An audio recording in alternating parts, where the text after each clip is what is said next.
Hey there everyone, welcome to today's video. As I promised yesterday, we're going to talk about just the rise over the years of technology in our day-to-day life and promises that were made and insightful things that, you know, economists and other insightful people had of the rise of technology, what it would do for the common person, and even getting down to just, you know, 4 to 6 hour work days, and, you know, even getting down to 24-hour work weeks, all because of technology, all these promises that were made. That was fascinating. I really did enjoy this. I'm not that old, and so, you know, computers have been around for a good chunk of my life, not all of it, but a good chunk of my life. Cell phones, you know, have been the common thing for, you know, probably 30 years now, and smartphones for at least the last 20 or so. And so most of my life is formed by that. But to think of what was promised to people in the 30s, the 40s, the 50s, you know, and insightful things that people had in this, and just the rise of materialism and the rise of the ability to buy things and to have more, in you know, contrast as to what my grandparents would have thought was, you know, a good life, you know, just fascinating, right? He says, so the rising value of work puts pressure on all time. I'm sorry, I said that wrong. So the rising value of work time puts pressure on all time. Leisure time starts to seem more stressful as people feel compelled to use it wisely or not at all. Again, just the insight of that.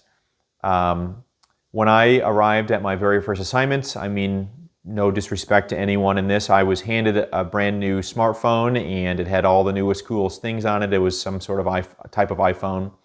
And on there, this is one reason why I wanted to get away from, you know, technology myself, but also get away from a digital calendar.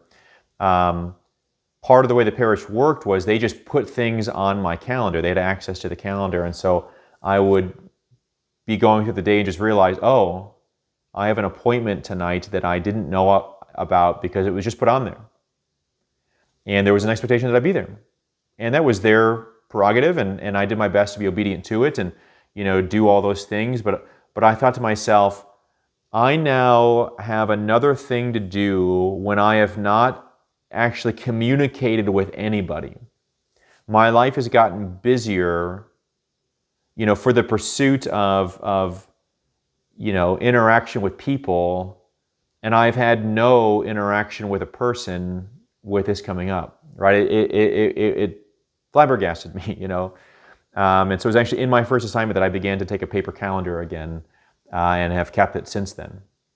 Again, whatever, if that works for people to have a digital calendar, and, you know, how that works in business, people just put things on people's calendars, like whatever. I couldn't do it and, you know, have it be a valuable day, and just the mindset of all of it behind it.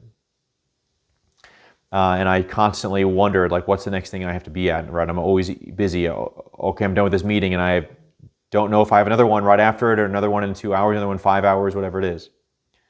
So I constantly felt busy, and it just wasn't a good feeling.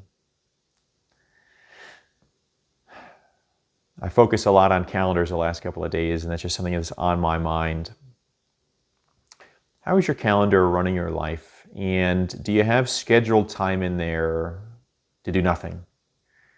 One of the Caterpillar CEOs who I became an acquaintance with several years ago, I haven't kept up with him. He doesn't work there anymore, but he didn't work there for probably 10 years now. But he would schedule into his calendar dinner time with his family.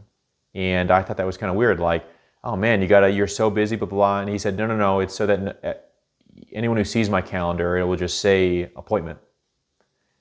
And I'm going to go just be with my family for 2 or 3 hours. I thought, wow, that's actually pretty ingenious and beautiful. In all that, in using calendar, would it be digital or written? make sure you're scheduling time for the most important things, right? The times to waste time with the ones that you love the most. Use your calendar to your advantage. Happy Lent, and God bless you.